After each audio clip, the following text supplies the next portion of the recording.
There aren't so many compact flagship devices to really choose from nowadays, but Sony thinks that the Xperia 5 might be the answer. Let's find out if they created a spiritual successor to the now defunct Xperia compact line. Thanks for watching 9 to 5 Google on YouTube. Be sure to thumbs up, hit subscribe and enable notifications with the bell icon so that you don't miss any of our upcoming videos. Let's get the basics out of the way early. The Xperia 5 is essentially a smaller version of the Xperia 1, which means you'll be seeing a lot of that 21:9 aspect ratio, which of course Sony seems to be banking on at this point in time.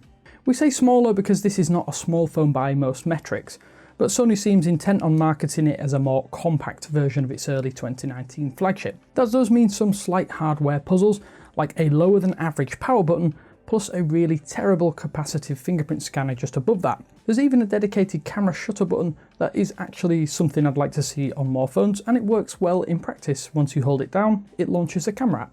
The design though is not the most inspired, but it's still striking, because a 6.1-inch Full HD Plus display, and that's kind of a neat differentiator when a lot of phones are heading towards the boxy, more blocky format. It's really easy to hold because it's so thin, and I can just about use it one-handed, although I do have large hands. It definitely feels premium, but I would be wary of that back glass. I've managed to scratch it up on my jean pocket button, which is a bit disappointing. I would say that a case might be necessary. Packed inside the Xperia 5, you'll find the Snapdragon 855 chipset, 6GB of RAM and 128GB of storage that you can expand via micro SD card. Those are flagship specs, at least from a 2019 perspective. And it also should serve this phone well over the long term, although I would say the RAM may be an issue some way down the line. Sony's version of Android though is a lot lighter than it used to be, which means you get a reasonably stock experience with a few bits tacked on here and there. That means performance on the internals manages to be snappy, smooth and consistent. Slowdowns aren't really an issue with the hardware here. Of course, gaming and movies are where the Xperia 5 shines. Asphalt 9 has been optimised for the 21:9 aspect ratio, and ultra-wide gaming manages to translate really well to a smartphone display, although it isn't quite as nice in practice as a high refresh rate display. The Xperia 5 did also ship with Android Pie, but that has received an update to Android 10, which runs well on the hardware given they are pretty high specs. However, there are some additions that are not so great to say the least. I can't say I'll vouch for the reachability mode on the Xperia 5, as the edge gestures simply don't work in my experience. There's also some other add-ons like the 21:9 multi-window that manages a split screen mode, but it's no better than the inbuilt Android manager in my experiences too. Of course, with the reboot of the Xperia line, Sony has worked far more closely with its own internal camera division, but that yet hasn't yielded any exceptional results. The Xperia 5 camera is solid, but it doesn't quite match up to other flagships such as the Pixel 4 and iPhone 11 and so forth. That's not to say this is a bad camera, it's actually really good, and the 3 focal lengths give you plenty of options across the board.